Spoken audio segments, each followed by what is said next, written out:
तुम्हाला भरमा मिरची बनवून दाखवणार आहे. मिरची अशा प्रकारची घ्यायची, ढोबळी तिखट नसते जास्त, आणि स्वच्छ करून घ्यायची आणि आतमधल्या बिया काढून घ्यायच्या. अशा प्रकारे सगळ्या मिरच्याच्या आतमधल्या बिया काढून घ्यायच्या, म्हणजे याच्यात कडीपेट भरपूर बसते. आता मी याच्यात काढून घेते आणि याच्यात आपला मसाला बनवते. याच्यामध्ये अंदाजाच घेतलं मी कडीपेट,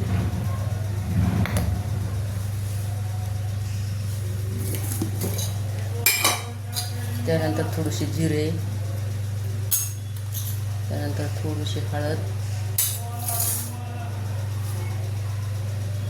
यामध्ये कोथिंबीर भरपूर, त्यानंतर 1 चमचा साखर घालायची. आंबट गोड चव असते ना, खूप छान लागते.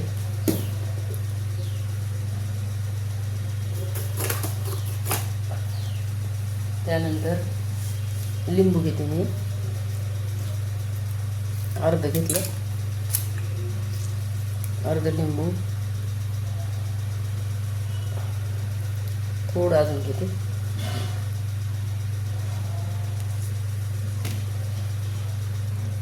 आणि याच्यामध्ये थोडंसं तेल घ्यायचं, म्हणजे चुनाला छान वाफ येते आपल्या. आता मी हे सगळं मिश्रण एकजीव करून आपल्या मिरचीमध्ये भरून घेते.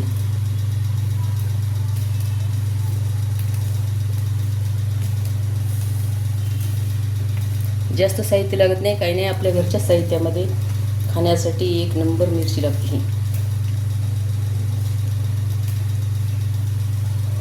थोडंसं तेल कमी वाटत आहे म्हणून तेल टाकते.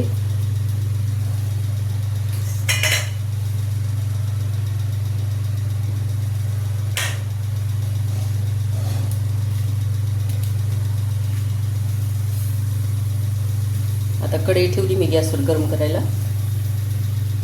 तोपर्यंत कढई गरम होईपर्यंत आपण मिरच्या भरून घेऊ. गॅसवर कढई ठेवली, गरम झाल्यावर त्यात 2 चमचे तेल टाकलं, 1 चमचा मोहरी तडतडत आली की थोडंसं जिरं,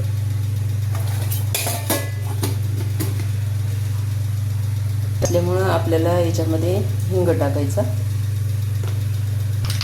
तेल छान गरम झालं, आता मोहरी तडतडली, यामध्ये थोडं जिरं, हिंग घालायचं आणि जिरं घालायचं आणि त्यामध्ये अशा मिरच्या सोडायच्या.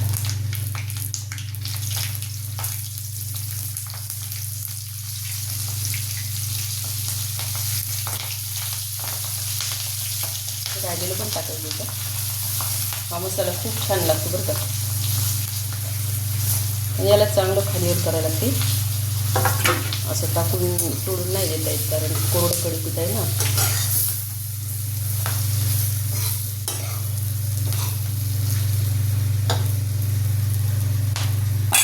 एकदम गॅस कमी करायचा.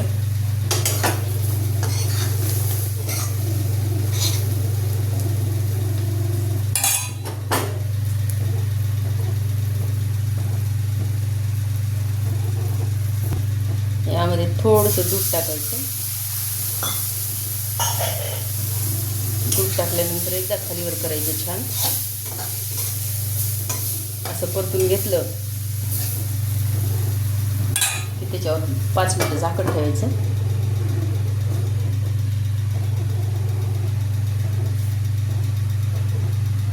एकसारखं झाकण ठेवून नाही ठेवता येणार, याला थोडं खालीवर करायला लागतं बघून. आपलं बेसन खाली लागायची हे असते भीती, त्याला असंच खालीवर करायचं.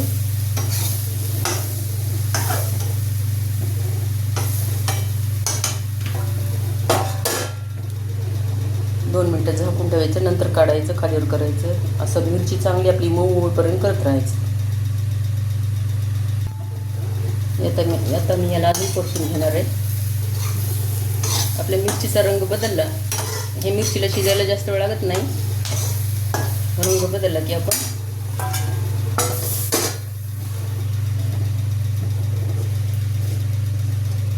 लगेच गॅस बंद करू. राहिलेलं वाफेवर होतं. मग थोडा पाण्याचा हापका मारून घेते,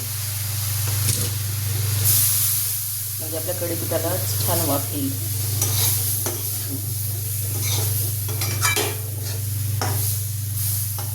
अजून एक वाफ येऊ देते.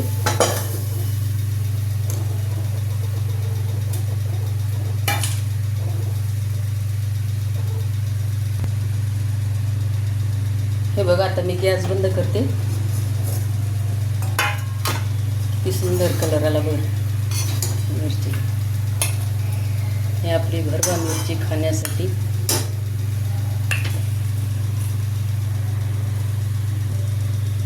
टेक्स्चर बघा आणि बेसनाला किती छान कलर आला आणि मिरची पण शिजलेली आहे.